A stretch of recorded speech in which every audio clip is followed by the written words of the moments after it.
What's up everybody, welcome back to another 3-Minute Thursday. Today we're going to be talking about motion shots, specifically in photography. So how to get motion in your photos, like a couple examples here up on screen real quick.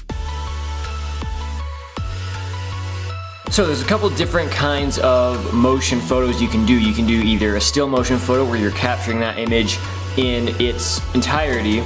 So you're capturing it and it's going to show exactly how it would if you just froze that image and it just stayed there. And then you have motion blur, which is if you bring your shutter speed to like 1/15th or 1/60th of a second, then you can get some really cool motion blur effects. Like this one Trip took of me a couple months ago, it was now? Yeah, a couple months ago. He took this picture and he achieved that really cool swirling effect by having his camera kind of angled one way, snapping the picture. And while his sensor was closing, he whipped his camera to the side. So then it was focused on my eye and it stood there, and he just tried to keep it in the center as much as he could and then just tilted the camera so it got that really cool spinning effect. And there's other things you can do too. If you're trying to do a pan shot with someone, if you have someone walking, you take it and you just kind of follow them, and they should be in focus the entire time while the background's moving and then just shows motion blur. And that kind of portrays a different kind of emotion than just a still photo. That's just crisp, everything in there, there's no motion blur at all. The motion blur ones, I personally think, convey a bit of a better story.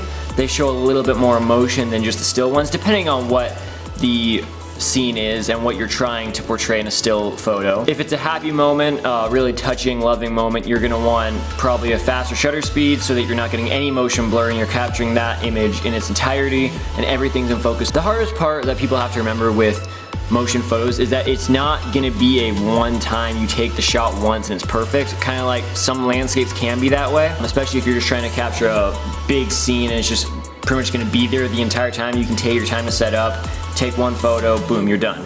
With motion photos, you have to take multiple photos because you don't know if one's gonna work out of the 20 you took, which is usually the case, or maybe you took 20 and the one that you wanted worked, but you also took another one that you actually weren't thinking of that you actually might like better than the original thought you had in your head. And that's with more of still photography and 1/6000th of the shutter speed.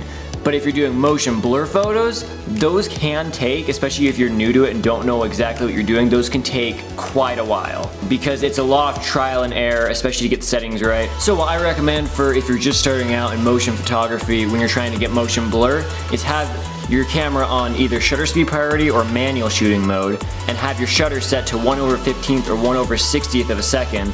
And I mean, it's depending on how much your subject is moving. So you might have to take a couple test shots and adjust that with how you go. But to begin with, 1/15th or 1/60th of a second is always a pretty safe bet. Aperture priority just kind of sets the shutter speed for you. A side tip for you beginners is try and learn to shoot in manual mode, not shutter speed or aperture priority. It's gonna give you a lot more flexibility and creative lead on the photos and video you wanna take. Alright guys, that's it for me. Hope you guys enjoyed this 3-Minute Thursday. If you guys like this video, go ahead and hit that like button down below. Subscribe if you haven't already, and I will see you guys in the next video.